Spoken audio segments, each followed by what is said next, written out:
ಕೇವಲ ಹಾಡನ್ನು ಕೇಳಿ ಯಾವುದೋ ಒಂದು ಭಾವನೆಯಿಂದ ನರ್ತನ ಮಾಡೋದಲ್ಲ. ಅದರಲ್ಲಿ ಒಂದು ಕಥೆ ಇರುತ್ತೆ, ಆ ಕಥೆ ಮೌಲಿಕವಾಗಿರುತ್ತೆ. ಇವೆಲ್ಲರ ಜೊತೆಗೆ ಯಕ್ಷಗಾನ ಅನ್ನುವಂಥದ್ದು ಯಾಕೆ ಶ್ರೀಮಂತ ಕಲೆ ಅಂದ್ರೆ ಇದರಲ್ಲಿ ನವರಸಗಳು ಇದ್ದಾವೆ. ಹಾಗೇನೆ ಒಬ್ಬ ಮನುಷ್ಯನಿಗೆ ಸಂತೃಪ್ತಿಗೆ ಎಷ್ಟೆಲ್ಲ ಪ್ರಕಾರಗಳಿದ್ದಾವೆ, ಅವೆಲ್ಲ ತೃಪ್ತಿಗಳು ಕೂಡ ಇದರಲ್ಲಿ ಸಿಗುತ್ತೆ. ವಾದನ ಇದೆ, ಸಂಗೀತ ಇದೆ, ನೃತ್ಯ ಇದೆ, ವೇಷಭೂಷಣ ಇದೆ.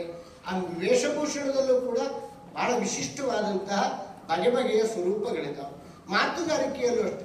ಇವತ್ತೆಲ್ಲ ಭಾಷೆ, ಎಲ್ಲ ಸಾಂಸ್ಕೃತಿಕ ಕಲೆಗಳಲ್ಲೂ ಕೂಡ ಇಂಗ್ಲಿಶಿನ ಪ್ರಭಾವ ಇದೆ, ಹಿಂದಿಯ ಪ್ರಭಾವ ಇದೆ, ಉರ್ದು ಭಾಷೆಯ ಪ್ರಭಾವ ಇದೆ. ಯಕ್ಷಗಾನದಲ್ಲಿ ಇವತ್ತಿಗೂ ಸಂಸ್ಕೃತವನ್ನು ಅಲ್ಲದೆ ಬೇರೆ ಯಾವುದೇ ಅನ್ಯ ದೇಶೀಯ ಪದ್ಯಗಳನ್ನು ಬಳಸುತ್ತಿಲ್ಲ. ಕಥೆಗಳು ಬಹಳ ಮೌಲಿಕವಾಗಿದೆ. ಆದ್ರಿಂದ ಇದು ನಮ್ಮ ಮುಂದಿನ ಮಕ್ಕಳಿಗೆ ಗೊತ್ತಾಗಬೇಕು. ಯಾಕೆಂದ್ರೆ ನೀವು ನಾಳೆ ಬೇರೆ ಕಡೆ ಹೋದಾಗ, ನಾಳೆ ನೀವು ಯಾರೋ USA ಹೋಗ್ತೀರಿ, ಒಬ್ರು ಆಸ್ಟ್ರೇಲಿಯಾಕ್ಕೆ ಹೋಗ್ತಾನೆ, ಒಬ್ಬರು ಜರ್ಮನಿಗೆ ಹೋಗ್ತಾನೆ. ಅಲ್ಲಿಯ ಜನರ ಜೊತೆಗೆ ಬಸ್ದಾಗ ಅವ್ರು ಕೇಳ್ತಾರೆ ನಿಮಗೆ, ನೀವು ಕರ್ನಾಟಕದಿಂದ ಬಂದಿದ್ದೀರಾ, ಯಕ್ಷಗಾನ ಗೊತ್ತಾ ನಿಮ್ಗೆ ಅಂತ.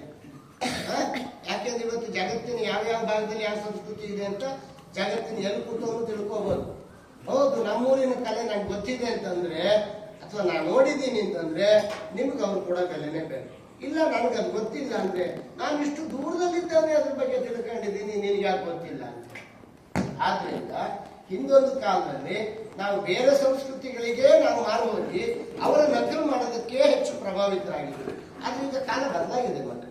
ಈ 21ನೇ ಶತಮಾನದಲ್ಲಿ, ಆಧುನಿಕ ಕಾಲದಲ್ಲಿ ನಾವು ನಮ್ಮ ಸಂಸ್ಕೃತಿಯನ್ನು ತಿಳ್ಕೊಂಡ್ರೆ ಮಾತ್ರ ವಿಶ್ವದಲ್ಲಿ ನಮಗೆ ಬೆಲೆ ಇದೆ.